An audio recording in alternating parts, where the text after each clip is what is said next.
గుడి దగ్గర అడుక్కుంటూ కూర్చొని ఉన్న మనోజ్ని చూసిన మీనా బాలుకి ఫోన్ చేసి మనోజ్ గుడి దగ్గర ముష్టెత్తుకుంటున్నాడు అని చెప్పగానే బాలు గుడి దగ్గరికి వెళ్తాడు మనోజ్ని చూడడానికి.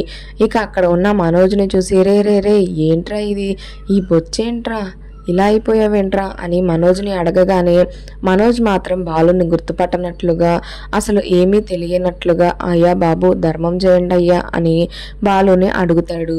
ఇక బాలు ఏమాత్రం ఊరుకోకుండా రారా పైకిలే పైకిలే పైకిలే అన్నా కూడా మనోజ్ రాను రాను అంటున్నా కూడా మనోజ్ని పైకి లేపి ఇంటికి తీసుకుని వెళ్తాడు బలవంతంగా.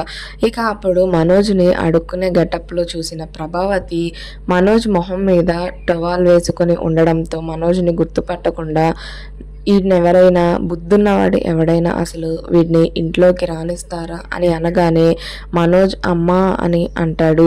అప్పుడు ప్రభావతి ఇంకొకసారి అమ్మా అని పిలిచావంటే అప్పడాల కర్ర విరిగేలా కొడతాను అని అంటుంది.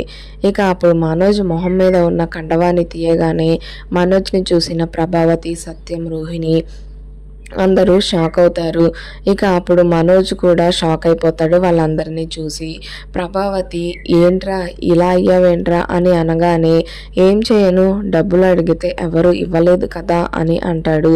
ఇక అప్పుడు రోహిణి నీ డ్రీమ్ తప్పకుండా నెరవేరుతుంది మనోజ్ అని అంటుంది.